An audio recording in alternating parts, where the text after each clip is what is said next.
Hi అండి. నమస్తే అందరికీ. అందరూ బాగున్నారా? నేను చాలా బాగున్నానండి. మీరు చూస్తున్నారు money cooking and community channel. ఈరోజు వచ్చేసి పప్పు పనగంటాకండి. చూస్తున్నారు కదా, పనగంటాకు మా టెర్రస్ పైన కూడా నేను పెంచుకుంటానండి.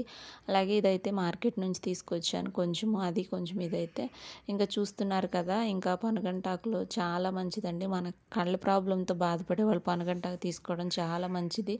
ఇది మన శరీరానికి చలువ చేస్తుందండి, వేడి నుంచి తగ్గిస్తుంది, బరువును తగ్గించుకోవడంలో కూడా సహాయపడుతుందండి. అలాగే మన కంటి చూపుతో చాలా ఇబ్బంది పడేవాళ్ళు వారానికి 2 సార్లు తీసుకోవడం చాలా మంచిదన్నమాట. రోగనిరోధక శక్తిని కూడా పెంచుతుంది. ఇది ఇప్పుడు నేనైతే ఆకులు చక్కగా నీట్గా ఒలిచేసుకున్నానండి. ఇంకో పక్క అయితే పప్పునైతే నేను కుక్కర్లో పెట్టను, ఇలా ముందుగా ఒక హాఫ్ అన్ అవర్ నానబెట్టుకుని ఉడికించుకున్నానండి. చూసారా, ఇలా చక్కగా పప్పు అయితే కుక్ అయిపోయింది. పనగంట ఆకును కూడా చక్కగా ఆకులు తీసుకుని చిన్న పీసెస్గా కట్ చేసుకుంటే త్వరగా కుక్ అవుతుందండి. ఇలా కట్ చేసేసుకుని పనగంటాకు కూడా వేస్తున్నాను.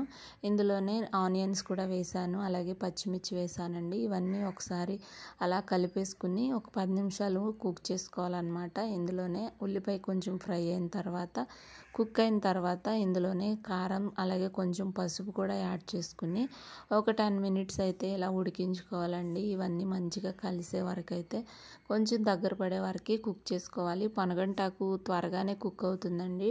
ట్రై చేయండి. ఇది వారంలో తీసుకోవడం చాలా మంచిదండి. ఆకుకూరలు అనేవి ఏవైనా తీసుకోవడం చాలా మంచిది. ఇది శరీరాన్ని అయితే చాలా చల్లబరుస్తుంది.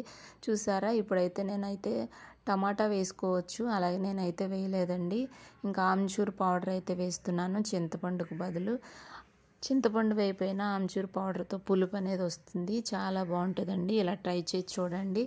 ఇంకా చక్కగా కుక్ అయిపోయింది కదా, ఇంకా నేనైతే స్టవ్ ఆఫ్ చేసేసి కాసేపు చల్లార్చుకుని ఇదైతే మెదిపేసుకుంటానండి. చూడండి, చక్కగా చల్లార్చుకున్నాను. ఇప్పుడు ఇందులోనే నేను ఉప్పు వేసుకుని మంచిగా అయితే మెత్తగా చేసుకుంటున్నాను.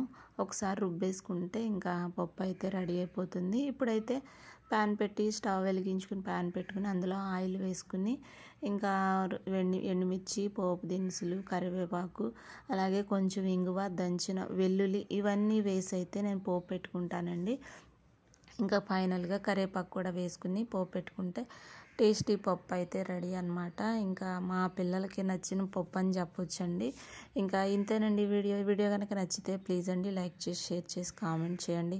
సబ్స్క్రైబ్ చేసుకుని బెల్ ఐకాన్ క్లిక్ చేసుకోండి. నేను పెట్టే వీడియోస్ అన్నీ మీకు నోటిఫికేషన్స్గా వస్తాయి. ఇంతేనండి. ప్లీజ్ ఇప్పటి వరకు చూస్తున్న వారందరికీ థ్యాంక్ యూ సో మచ్ అండి. ఇంకా చూసే వారికి కూడా థ్యాంక్ యూ అండి. లైక్ చేసి షేర్ చేయండి. అంతేనండి వీడియో.